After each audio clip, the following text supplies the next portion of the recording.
Hello दोस्तों, स्वागत है आपका हमारे यूट्यूब चैनल पे। आज हम क्लास 8 का साइंस का चैप्टर नंबर 1 पढ़ेंगे, जो है क्रॉप प्रोडक्शन एंड मैनेजमेंट, यानी कि फसलों का उगाना और उनका मैनेजमेंट करना। ठीक है, चलिए स्टार्ट करते हैं। ये है आपका chapter number 1, crop production and management. Paheli and Boojho went to their uncle's house. Paheli और बूजो अपने अंकल के हाउस पे गए ड्यूरिंग द समर वैकेशन, गर्मियों की छुट्टियों में। देर अंकल इज़ ए फार्मर, उसके अंकल एक किसान है। वन डे दे सा सम टूल्स, उन्होंने कुछ टूल्स देखे, लाइक खुरपी देखी, सोल, प्लो, हल बोलते हैं, प्लो बोलते हैं हल को। ऐसे खेत में रहने वाली चीज़ें, बहुत सारी चीज़ें देखी उन्होंने। ठीक है, फिर आगे कहता है you have learn that all living organism required food. आपको पता है, आप इतने इंटेलिजेंट हो और आपको पता है कि जो भी लिविंग ऑर्गेनिज्म है, जो भी जीवित चीज़ें हैं, जीव जंतु हैं, उनको जीने के लिए खाने की ज़रूरत होती है। Plant can make their food themselves, plant अपना खाना खुद बना लेते हैं।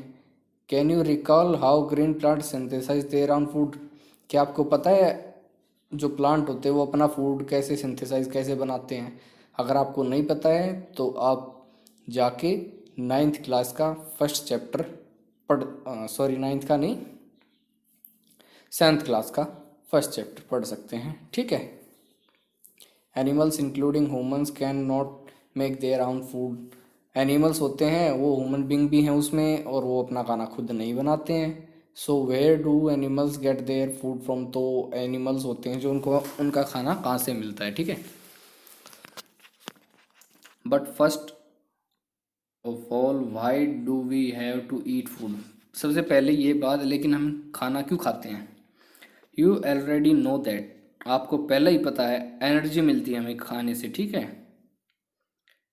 हमें बहुत सारे काम करने पड़ते हैं, जैसे हमारे अंदर digestion, respiration, excretion.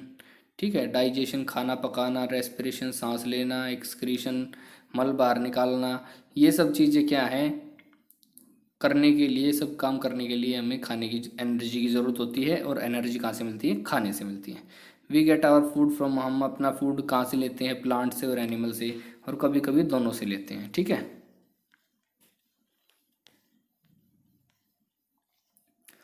In order to provide a large population.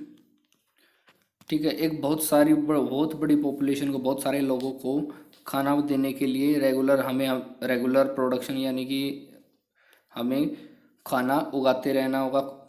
जो क्रॉप्स हैं, फसलें हैं, वो उगाते रहनी होगी, और उनको मैनेज करना होगा। और फूड का जो बंटवारा है, डिस्ट्रीब्यूशन है, उसको बड़े ध्यान से करना होगा। ठीक है, ये नहीं है किसी को सारा खाना दे दिया, एक को भूखा ही छोड़ दिया, उसको कुछ नहीं दिया, तो ये तो गलत बात होगी ना। तो डिस्ट्रीब्यूशन बराबर होना चाहिए, इक्वल होना चाहिए। ठीक है, अब ये कह रहा है टिल 10,000 BC, यानी कि 10,000 साल पहले, बिफोर क्राइस्ट। BC का मतलब होता है बिफोर क्राइस्ट, और AD का मतलब होता है आफ्टर डेथ। ठीक है, पीपल वर नोमैडिक, नोमैडिक यानी कि घुमंतु। ठीक है, इधर उधर घूमते रहते हैं जो। They were wandering in groups from place to place in search of food and shelters, वो खाने की और छत की तलाश में इधर उधर घूमते रहते थे भाई। दे ड्रा फ्रूट, वो कच्चे फ्रूट खा जाते थे, वेजिटेबल खा लेते थे, और जानवरों को मार के खा जाते थे। लेटर बाद में दे कुड कल्टीवेट लैंड, फिर उन्होंने क्या किया, धरती है, जो ज़मीन है, उसको जोतना शुरू कर दिया और चावल उगाना स्टार्ट कर दिया। फिर गेहूँ उगाना स्टार्ट कर दिया, ऐसे ही और भी फसलें उगानी स्टार्ट कर दी। ठीक है, ऐसे ही फिर ऐसी फसलें उगती गई, और क्या हो गया, एग्रीकल्चर का जन्म हो गया, एग्रीकल्चर। ठीक है, when plants of same kinds are grown and cultivated at one place on a large scale, it is called a crop। ये देखो भाई, क्रॉप की डेफिनेशन, क्रॉप क्या होती है? फसल होती है। ठीक है, इसकी डेफिनेशन है, यहाँ से यहाँ तक क्रॉप तक आप लिख सकते हैं। वन प्लांट, एक तरह के ही पेड़, ठीक है, उगाए जाते हैं एक जगह पे और बहुत सी लार्ज स्केल पे, यानी कि बहुत ज़्यादा मात्रा में, तो उसको क्या बोलते हैं? क्रॉप बोलते हैं। क्रॉप फसल होती है। एग्जाम्पल इसका आप लिख सकते हो, गेहूँ, वीट, गेहूँ होता है। ठीक है, या फिर पैडी बोल सकते हो, धान। That are plants grown in a field, ये वही बता रहा है कि एक ही हम खेत में बहुत सारे गेहूँ उगाते हैं। ठीक है, you already know that crop are of different type. आपको पता है कि फसल जो क्रॉप्स होती हैं वो फसलें बहुत सारी होती हैं, जैसे सीरियल्स अनाज, वेजिटेबल्स सब्जियां, फ्रूट्स, ये सब किस में आती हैं, ये सब क्रॉप्स में ही आती हैं, ठीक है, फसलों में आती हैं। They can be classified on the basis of the season in which they grow. इनको हम बांटते हैं, क्लासीफाई करते हैं किस चीज़ के बेसिस पे कि कौन सी फसल कौन से सीजन में उगाई जाती है, इस बेस पे हम इनको क्लासीफाई करते हैं, बांटते हैं, डिवाइड करते हैं, ठीक है। India is a vast country. India बहुत बड़ा कंट्री है भाई, आपको पता है, ठीक है। The climatic condition like temperature, humidity and rainfall vary from one region to another, ठीक है। आपको पता है यहाँ पे टेम्परेचर, ह्यूमिडिटी, यानी कि ह्यूमिडिटी आपने देखा होगा, ह्यूमिडिटी तब होती है जब आप बारिश होती है, और जब आपको ह्यूमिडिटी महसूस नहीं होती है, वो बोलते हैं कि बहुत हुमस है, हुमस बोलते हैं ह्यूमिडिटी को। रेनफॉल है, कहीं पे ज़्यादा बारिश होती है।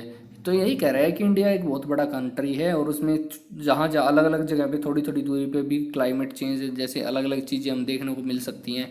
कहीं पे बारिश ज़्यादा होती है, कहीं पे टेम्परेचर ज़्यादा है, कहीं पे ह्यूमिडिटी ज़्यादा है, ठीक है। तो हम ये देख सकते हैं। तो इसी प्रकार से जो भारत है उसमें अलग अलग तरह की क्रॉप्स भी उगाई जाती हैं, अलग अलग तरह की फसलें उगाई जाती है, हमारा जो देश है उसके अलग अलग हिस्सों में, ठीक है। Despite this diversity two broad cropping patterns can be identified.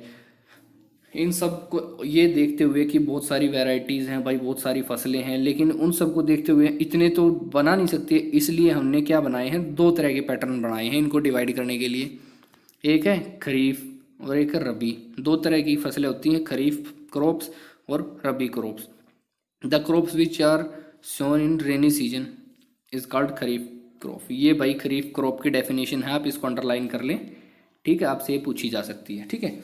ये कह रहे हैं कि जो खरीफ क्रॉप है जो रेनी सीजन में बोई जाती है फसलें, वो खरीफ क्रॉप होती हैं, ठीक है। और जो फसलें हैं बारिश के सीजन में वो उगाई जाती हैं, खेतों में बोई जाती हैं, तो उनको खरीफ बोलते हैं, ठीक है। और बारिश कब होती है इंडिया में, आपको पता है, जून से सितंबर के, ठीक है। एग्जाम्पल इसका पैडी, पैडी होता है धान, मेज होती है मक्का, सोयाबीन, ग्राउंडनट और कॉटन, ठीक है। जैसे जून, जुलाई, अगस्त, सितंबर में, इन 3-4 महीनों में जो उगाई जाती हैं वो सब खरीफ की फसलें होती हैं, ठीक है। अभी आती है रबी।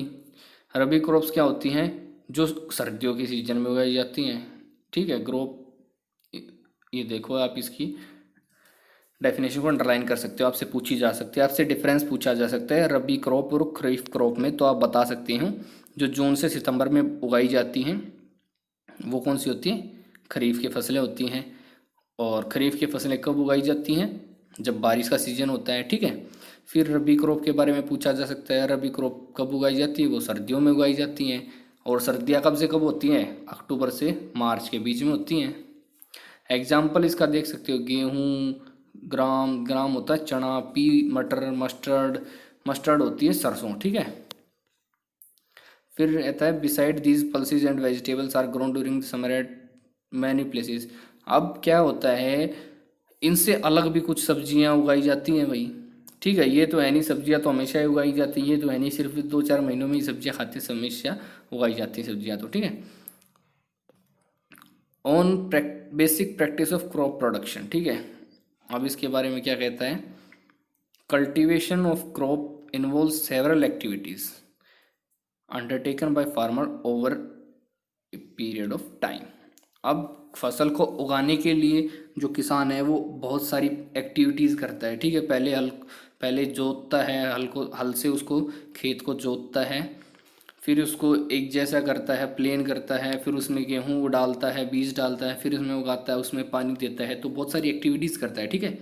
You may find that these activities are similar to those carried out by gardener और even by you when you are grow ornamental plant in your house. ये कह रहा है कि वो सब एक्टिविटी करता है जो एक गार्डनर करता है, एक पेड़ को छोटे से बड़ा करने के लिए। और आपके घर में भी कोई गार्डन होगा, कोई प्लांट होगा, उस प्लांट को उगाने के लिए आप कितनी मेहनत करते हो, वो सारी एक्टिविटीज़, वो सारी मेहनत एक किसान भी करता है, ठीक है।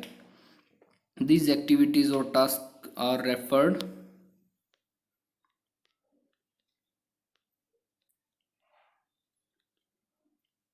refer to agriculture practices, these activities are listed below। अब ये देखो, ये कुछ एक्टिविटीज़ दे रखी हैं, ठीक है। ये सब एक्टिविटीज़ आपसे पूछी जाएंगी भाई, बिल्कुल पूछी जाती हैं ये एग्ज़ाम में, ठीक है।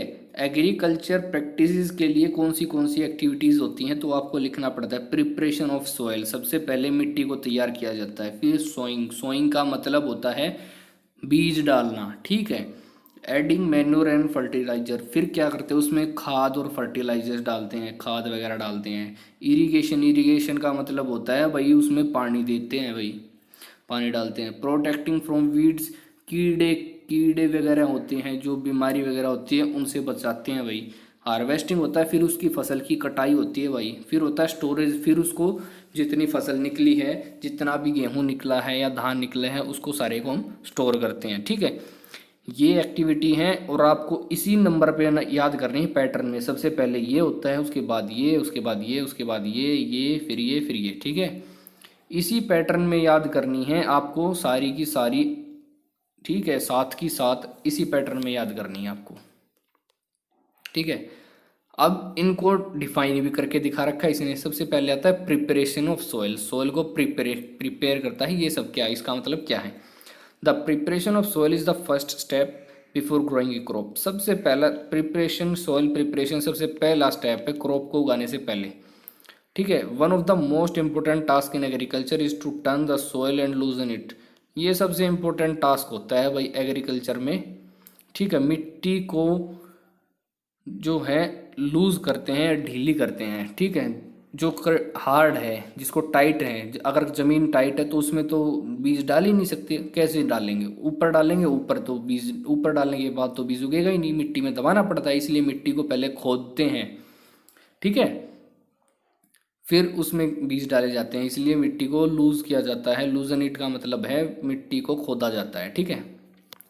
This allows the roots to penetrate deep into the soil, इससे क्या होता है कि जो उसकी जड़ें हैं वो सोइल में नीचे चली जाती हैं, ठीक है। The loose soil allows the root to breathe easily, और जो लूज सोइल है मतलब मिट्टी है, हल्की मिट्टी है, ठीक है, वो उससे क्या होता है कि जो रूट है वो वहाँ तक भी, उनके पास भी हवा पानी अच्छे तरीके से पहुँच जाता है, ठीक है। और why does the loosening of soil allow the root to breathe easily, इस क्वेश्चन का आंसर है the loosened soil help in growth of earthworm and microbes present in the soil. ये कह रहा है जो लूज सोइल होती है, जो हल्की मिट्टी होती है, उससे खुदी हुई मिट्टी होती है, उससे क्या होता है अर्थवॉर्म, अर्थवॉर्म केचुआ होता है, ठीक है। अर्थवॉर्म है या छोटे छोटे माइक्रोब्स हैं, वो मिट्टी में प्रेजेंट होते हैं, ठीक है। These organism are friend of the farmer, ये जो ऑर्गेनिज्म है ये फार्मर के, किसान के दोस्त होते हैं। They further turn the loosening soil and add humus humus to it, ठीक है। जो लूज सोइल होती है, खुदी हुई मिट्टी होती है, उसके अंदर क्या करते हैं ये ह्यूमस ऐड कर देते हैं, मतलब हल्की कर देते हैं उसको, और उसमें क्या होता है उससे जो प्लांट है उसको सांस लेने में इजीली सांस ले सकता है, मिट्टी के अंदर से हवा गुजरती रहती है, ठीक है। Why does the soil needs to be turned and loosened, ये कह रहा है कि जो सोयल है उसको लूज क्यों किया जाता है, ठीक है। You have learn in the previous classes, आपने पहली क्लासेज में पढ़ा होगा that the soil contains minerals water, soil के अंदर क्या होता है, मिनरल्स होते हैं बहुत सारे, वाटर होता है, एयर होती है, एंड सम लिविंग ऑर्गेनिज्म, कुछ लिविंग ऑर्गेनिज्म भी रहते हैं, जैसे अर्थवॉर्म है, बैक्टीरिया है, ठीक है। कुछ बैक्टीरिया होते हैं, कुछ माइक्रोब्स होते हैं जो इसको फसल के लिए उगाने के लिए बहुत ज़रूरी होते हैं, ठीक है। इन एडिशन डेड प्लांट्स, जैसे कि हम डेड प्लांट्स डाल देते हैं, and animals get decomposed by soil organism, जो सोइल में जो ऑर्गेनिजम्स होते हैं और जो मरे हुए जानवर होते हैं हम उनको दफना देते हैं, और जो प्लांट होते हैं वो भी मिट्टी में धस जाते हैं, तो क्या होता है थोड़े दिन बाद गल जाते हैं, गायब हो जाते हैं, डिकम्पोज हो जाते हैं, ठीक है। जो सोइल के ऑर्गेनिजम्स होते हैं वो उनको ख़त्म कर देते हैं, मिट्टी में मिला देते हैं। इन दिस वे, इस प्रकार से various nutrients held in the dead organisms are released back into the soil, इस प्रकार से जो डेड ऑर्गेनिज्म होते हैं उनके अंदर जो न्यूट्रिएंट होते हैं, जैसे उसके अंदर जो मिनरल्स वगैरह होते हैं वो सब दोबारा से मिट्टी में मिल जाते हैं, ठीक है। These nutrients are again absorb by plant, फिर उन न्यूट्रिएंट्स को प्लांट होते हैं वो दोबारा खा लेते हैं, ठीक है, उनको एब्जॉर्ब कर लेते हैं। Since only a few centimetres of the top layer of the soil supports plant growth, जो ऊपर की कुछ सेंटीमीटर की जो सोइल होती है उसी में प्लांट ग्रो करता है। Turning and loosening of soil brings it nutrient rich soil the top that the plant can be use this nutrient. ये कह रहा है कि जो ऊपर की सॉइल है उसी को लूज करते हैं हम, ऊपर की जो सॉइल है उसको लूज कर देते हैं। ठीक है, लूज करने से क्या होता है, जो सोयल होती है उसमें न्यूट्रिएंट्स आ जाते हैं, मिक्स हो जाते हैं, जो नीचे न्यूट्रिएंट है वो ऊपर आ जाते हैं, मिक्स हो जाते हैं। ठीक है, अच्छे से, और प्लांट इजीली न्यूट्रिएंट्स वहाँ से सोयल से एब्जॉर्व कर लेता है। ठीक है, तो ये कह रहा है अभी ये कह रहा है turning and loosening of soil. Turning यानी कि टर्निंग का मतलब यही है, पलटना है, नीचे की मिट्टी ऊपर, ऊपर की नीचे। लूजनिंग का मतलब आपको बता ही दिया है, मिट्टी को खोदना, खोदते हैं तो नीचे की मिट्टी ऊपर आ जाती है, ऐसे ही पलट जाती है ना मिट्टी, उसको टर्निंग बोलते हैं। लूजनिंग ऑफ सोयल बता दिया मैंने, इसलिए बोलते हैं कि ये दोनों चीज़ें हैं, ये बहुत इंपॉर्टेंट पार्ट होती है कल्टिवेशन का। ठीक है, the process of loosening and turning of the soil is called tilling and ploughing. ये 1 नंबर में पूछा जाता है ऐसा क्वेश्चन, या फिर आपका कोई जीके वगैरह का कंपटीशन होता है तो उसमें भी पूछ लिया जाता है कि लूजनिंग और टर्निंग ऑफ सोयल होती है, इसको क्या बोला जाता है। इस प्रोसेस को टिलिंग एंड प्लॉइंग, हल जोतना। ठीक है, आपने सुना होगा हल जोतना, खेत को जोतना, प्लो करना। ठीक है, ये वही होता है। This is done by using a plough. Plough आपको बता दिया, हल, प्लो का मतलब होता है हल। ठीक है, plough are made up of wood और आयरन। प्लो हल होता है वो किससे बना होता है, लकड़ी या लोहे से बना होता है। ठीक है, if the soil is very dry, अगर मिट्टी सूखी हुई है, it may need watering before ploughing, तो ज़्यादा सूखी मिट्टी होती है तो उसमें हल नहीं चलता, उसमें हमें क्या देना पड़ता है, पहले पानी डालना पड़ता है जिससे मिट्टी नरम हो जाती है, फिर हल चलता है उसमें। The ploughed field may have big pieces of soil called crumbs. ये देखो, ये बोल रहा है कि जो प्लो कर देते हैं हम, हल जो से जोत देते हैं मिट्टी को, तो पत्थर निकलते हैं, वो बोलते हैं, देसी भाषा में बोलते हैं डले, मिट्टी के डले डले होते हैं भाई। ठीक है, उनको क्या बोलते हैं, क्रम्प्स, क्रम्प्स बोलते हैं। मिट्टी के डले को क्या बोलते हैं, क्रम्प्स बोलते हैं, ये बात आप याद रखना। ठीक है, it is necessary to break these crumbs, और फिर ये जो मिट्टी के डले होते हैं इनको तोड़ना भी ज़रूरी होता है विद ए प्लैंक। प्लैंक हथौड़ा टाइप का एक औजार होता है उससे। ठीक है, और this field levelled for sowing as well as for irrigation purpose. फिर क्या करते हैं, इसको जो ज़मीन है उसको लेवल करते हैं, इक्वल करते हैं, कहीं से ऊंची कहीं से नीची होती हैं, ऊंची नीची नहीं रखते, उसको एक लेवल में लेके आते हैं इरिगेशन पर्पज़ के लिए, उसमें पानी के लिए। ठीक है, अगर हम पानी देंगे तो एक जगह ही पानी खड़ा रहेगा, जहाँ से मिट्टी ऊंची होगी वहाँ पे तो पानी जाएगा ही नहीं, तो इसलिए उसको लेवल में लेके आते हैं, बराबर करते हैं। ठीक है, the levelling of soil is done with the help of the leveller. जो लेवलर होता है, एक लेवलर होता है मिट्टी को लेवल में लाने के लिए, बराबर करने के लिए, उसको लेवलर बोलते हैं। Sometimes manure is added to the soil before tilling. कभी कभी क्या करते हैं, मिट्टी में हम क्या डाल देते हैं, खाद डाल देते हैं। This helps in proper mixing of manure with soil. ये इससे क्या होता है कि जो मैन्योर है वो अच्छे से, खाद है जो मिट्टी में अच्छे से मिक्स हो जाता है। जो soil is watered before sowing, जो मिट्टी है उसमें क्या पानी डाला जाता है, सोइंग यानी कि बीज डालने से पहले। ठीक है, एग्रीकल्चर इम्प्लीमेंट्स। अब ये अगला टॉपिक है, बिफोर सोइंग सीड्स। बीज बोने से पहले it is necessary to break soil to the size of grain to get better yield. ये कह रहा है कि जो है जो मिट्टी है उसको हम क्या करते हैं, जो पहले तो क्या होता है, बड़े बड़े पत्थर निकलते हैं, क्रम्स बोलते हैं जिनको, फिर उनको क्या करते हैं, हम तोड़ते हैं छोटे छोटे साइज में। ठीक है, तोड़ने के बाद क्या होता है, अब उसको जो भी हम दाना बीज डालते हैं उसके साइज़ का बना लेते हैं, उसके साइज़ का होता है, यानी कि छोटे छोटे टुकड़ों में तोड़ देते हैं, उससे क्या होता है, अच्छी फसल पैदा होती है। ठीक है, this is done with the help of various tool. ये बहुत सारे टूल्स की मदद से किया जाता है। The main tool use for purpose are the plough, hoe and cultivator. जो ये सब काम करने के लिए ज़्यादातर जो चीज़ें यूज़ होती हैं, हल होता है, प्लो, होय, होय यानी कि हैरो, हैरो बोलते हैं, आपने देखा होगा ट्रैक्टर के पीछे बंदी रहती है और गोल गोल से पहिए से होते हैं, बहुत सारे प्लेट सी लगी होती हैं, खींचता रहता है। और ठीक है, कल्टीवेटर, कल्टीवेटर एक होता है जिसमें बहुत सारे, आपने देखा होगा, बहुत सारे हल से लगे रहते हैं। ठीक है, और उसमें ऐसे ऐसे देखो बहुत सारे वे होते हैं, ऐसे ही होता है, ये देखो इसमें बहुत सारे ये होते हैं, ये ऐसे होते हैं। ठीक है, इसको कल्टीवेटर बोलते हैं। अब ये देखो, ये क्या है, ये हल से जोत रहा है इसको। ठीक है, अब देखो आपको दिखा भी देता हूँ इसमें क्या क्या है। ये देखो ये बीम है, ये बीम बीम क्या करता है बैलों के ऊपर रख देता है और फिर इस बीम के साथ इसको हल को जोड़ देता है। ये देखो ये साफ्ट है, ये हल की साफ्ट है, ठीक है। और ये हल होता है ऐसा, ये इतना मिट्टी का लकड़ी का बना होता है, ये आगे देखो ये लोहे का होता है, ठीक है।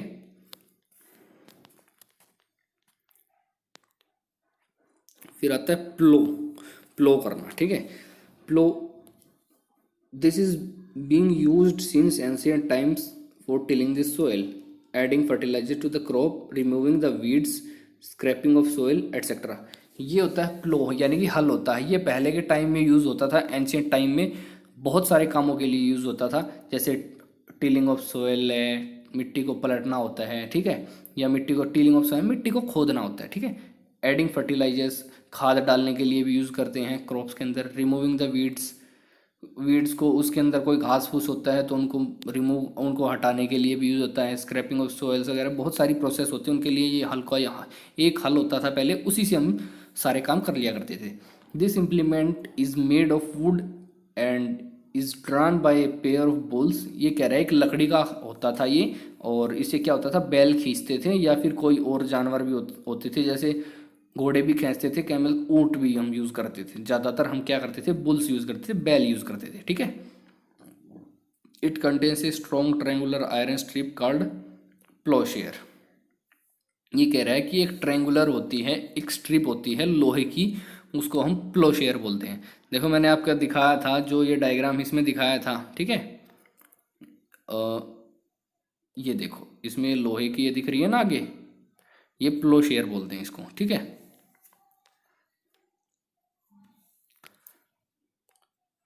अभी फिर क्या कह रहा है, the main part of the plough is a long wood which is called plough shaft. Plough shaft होती है एक, इसमें आपने देख लिया, जो एक बीम होता है जो बैलों पे रखा रहता है उसको और जो हल है उसको जोड़ती है, वो प्लो शाफ्ट होती है, ठीक है। देयर इज ए हैंडल होता है और शाफ्ट के ऊपर एक, the other end is attached to a beam. देखा मैंने बोला था ना, बीम से अटैच होता है, जो कि गर्दन पे रखा रहता है, जो किसकी गर्दन पे, बैल की गर्दन पे रखा रहता है। One pair of bull and a man can easily operate.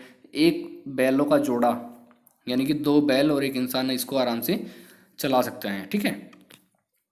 The indigenous wooden plough is increasingly being replaced by iron प्लोज।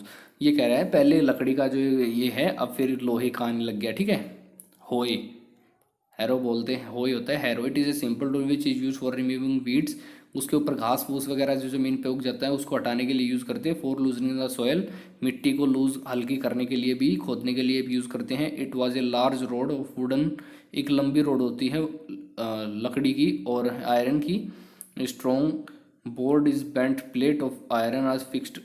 इसके ऊपर क्या होता है, लोहे की प्लेट लगी होती है, ठीक है।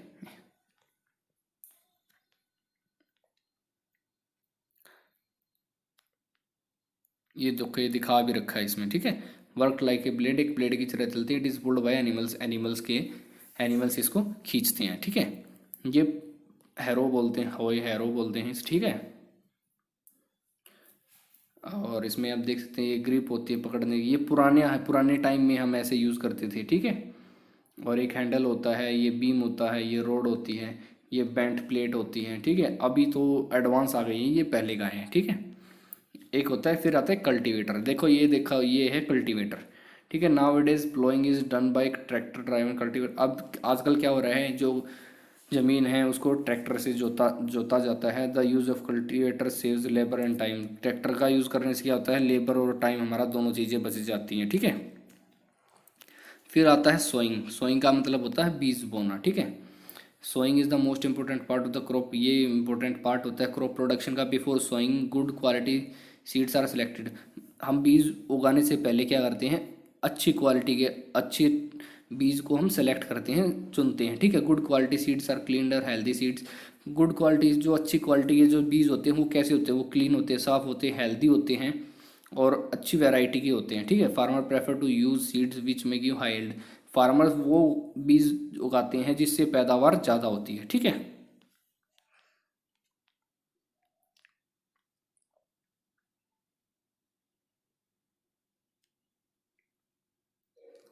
ये कह रहा है टेक ए बीकर, एक बीकर लो and fill half of it with water. उसको आधा पानी से भर दो। Put a handful of wheat seeds and stir well, ये कह रहा है फिर एक मुट्ठी गेहूँ लो, उसके अंदर डाल दो और उसको हिला दो, वेट फॉर सम टाइम, कुछ देर के लिए वेट करो, ठीक है।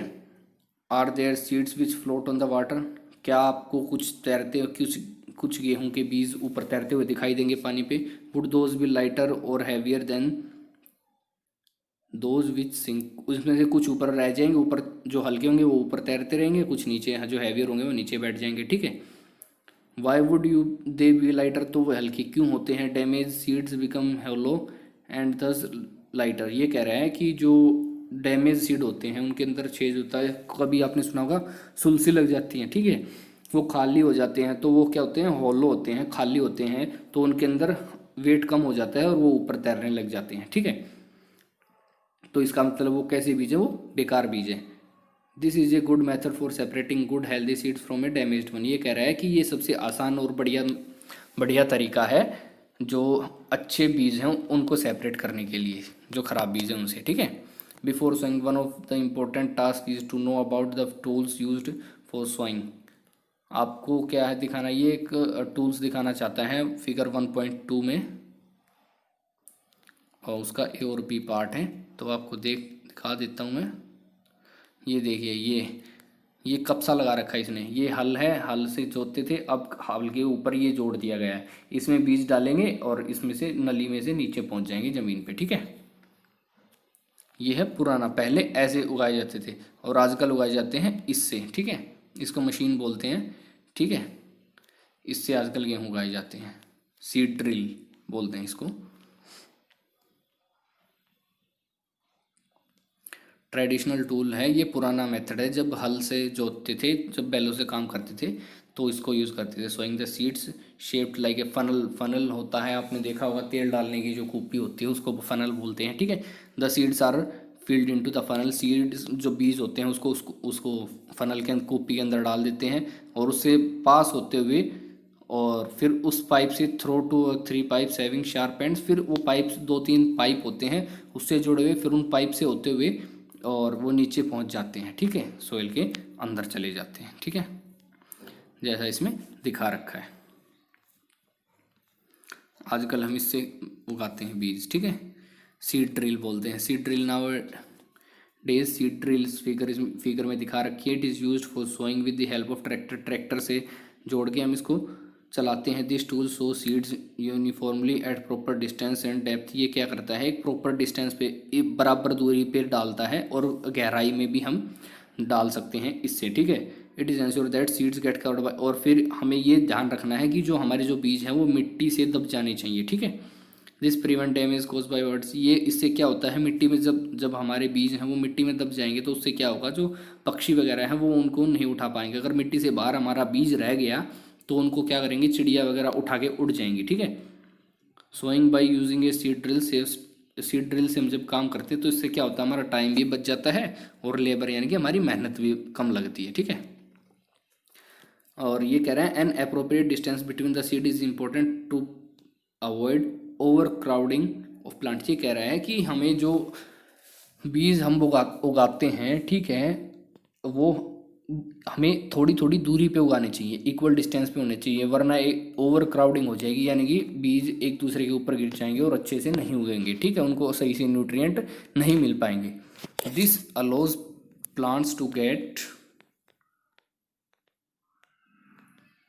Sufficient sunlight nutrient and water from the soil, ये वही बात कह रहा है कि उसको अगर हम एक जगह ही सारे बीज डाल देंगे तो क्या होगा, उसको सफिशेंट उनको पूर्ण रूप से सनलाइट धूप नहीं मिलेगी, ना ही न्यूट्रिएंट मिलेंगे, ना ही पानी मिल पाएगा धरती से, मिट्टी से, ठीक है, इसलिए हम उनको थोड़ी थोड़ी दूरी पर उगाते हैं।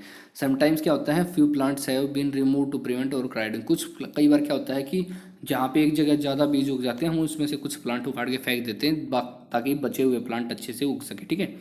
फिर आता है एडिंग मैन्योर एंड फर्टिलाइजर्स, यानी कि खाद खाद डालना, ठीक है।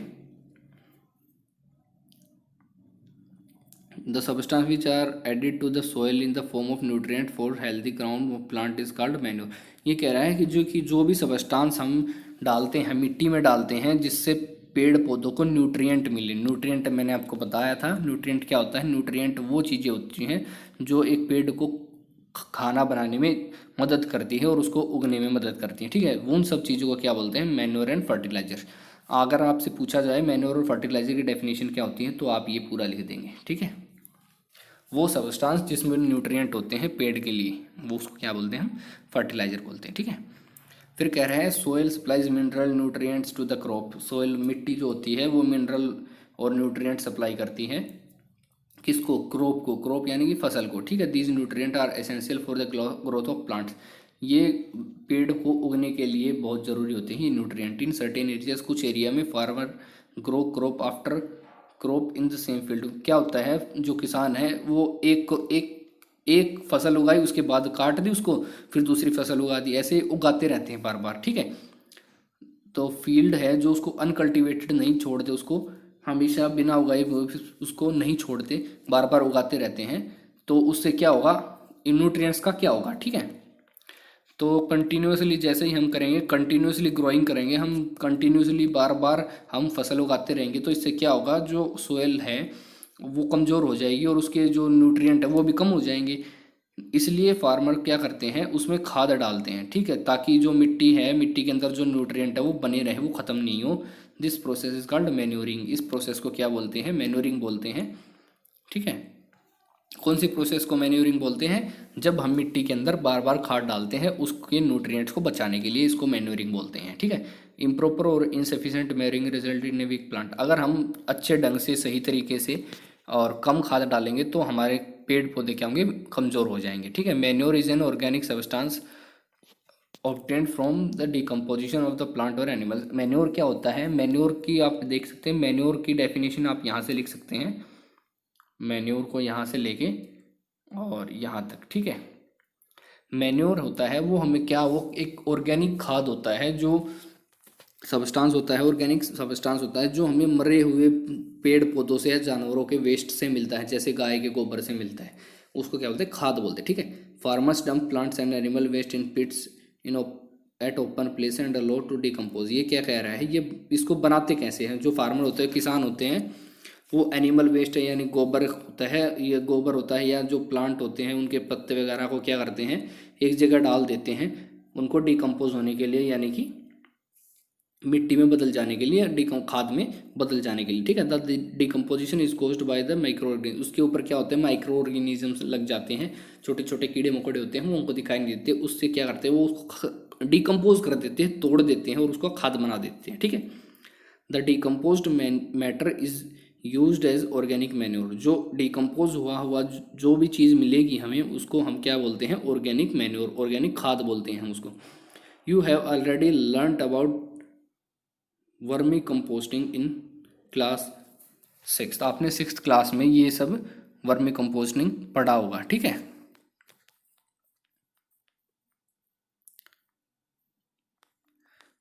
अभी एक्टिविटी करके दिखा देते हैं, ये इसमें एक्टिविटी में क्या कह रहा है, ये कह रहा है आपको मूंग दाल लेनी है या चना लेना है और उनको जर्मिनेट करना है, यानी कि पानी में भिगो के रख दोगे तो उसमें थोड़े थोड़े क्या निकलाएंगे, अंकुर निकलाएंगे, उसको जर्मिनेशन बोलते हैं। Select 3 equal size, 3 equal size के आपको कप लेने हैं और एम्प्टी ग्लासेस लेने हैं, उन पे ABC लिख देना है और उस पर, ठीक है, ए जो ग्लास ए है उसमें एक मिट्टी डालेंगे और उसमें क्या करेंगे, थोड़ा सा गाय का गोबर डाल देंगे, ठीक है। जब ग्लास बी लेंगे उसको भी क्या करेंगे, मिट्टी लेंगे, उसके अंदर क्या डाल देंगे, यूरिया खाद होता है, फर्टिलाइजर होता है, वो डाल देंगे, ठीक है।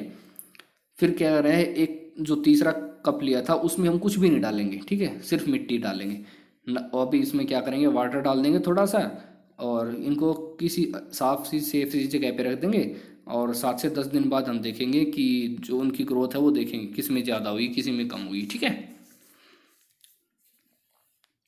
Did all the plants in the glasses grown at the same pace. क्या जो प्लांट है वो एक जैसे उगेंगे, विच ग्लास